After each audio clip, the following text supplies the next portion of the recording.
ஏண்டா அளவு டப்பாவா இருக்கு, இதேண்டா தூக்கி வீசுறா. காலி டப்பா தானம்மா, திண்டு முடிச்சுட்டா தூக்கி வீசுறாங்க. தூக்கி வீசியா நல்லா கடிச்சு போ. ஏண்டா 4 மீன்லாம் ஆஞ்சி பிரிச்சுல வச்சுக்கலாம், மிளகா மசாலாலாம் கொட்டி வச்சுக்கலாம். நல்லா அளவு டப்பா இருக்கு, இதை போய் தூக்கி வீசுறாங்க.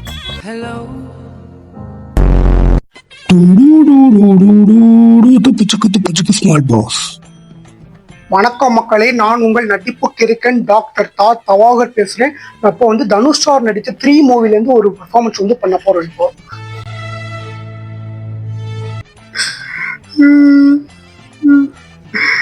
அவளுக்கு எது பிடிக்கல, நான் எங்கேயாச்சும் போக போறேன். அடுத்து வந்து சிவாஜி சாரோட எக்ஸலன்ட் பெர்ஃபார்மன்ஸ் வந்து ஒன்று பண்ண போறோம். அடே எங்கடா போறா? கைசாரி நீ வேணாம்னு சொல்லிடுச்சு. இந்த ஊர்லயே வாழ எனக்கு பிடிக்கல, நான் எங்கேயா போக போறேன். அப்படியே போவே அந்த குப்பையை மட்டும் வச்சுட்டு போயிருமா. ஹலோ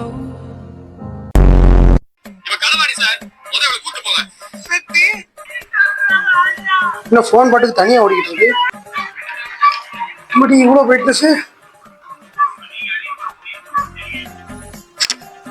ஏண்டா முத்தனா, நான் நாடகம் பார்த்துட்டு இருக்கேன். ஒரு அன்னைக்கு நீங்க ஏன்டா விளையாண்டுட்டு இருக்கீங்க? ஏன்டா ஒரு சத்து நாடகம் பார்க்க விட மாட்டியே? ஏன்டா போடுறீங்க? ஹலோ அஸ்ஸலாமு அலைக்கும் மச்சி, நல்லா இருக்கீங்களா? வணக்கம் சலாம் மச்சி, நல்லா இருக்க மச்சி, நீ நல்லா இருக்கீங்களா? நல்லா இருக்கு மச்சி. அப்புறம் மச்சி சவுதிக்கு போனவா அங்கேயே இருந்துச்சுல 6 மாசமா?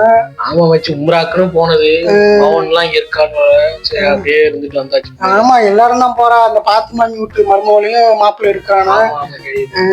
ஆமா, சவுதிக்கு போறதுக்கு முதல் நாள் முன்னாடி நல்லா தொட்டுக்கறி ராப்படியான ஆக்கி கொடுத்து விட்டேன். ஞாபகம் இருக்கா? நல்லா சுருக்குன்னு இருந்துச்சு. நல்லா இருந்துச்சியா? நல்லா இருந்துச்சு. தொட்டுக்கறி பிங்க எங்கேயா இருக்கு? அப்ப மச்சி என்னைய பார்க்க வரல, தொட்டுக்கறி பிங்க அவங்க தான். மச்சிக்கு ஒரே விளையாட்டு தான்.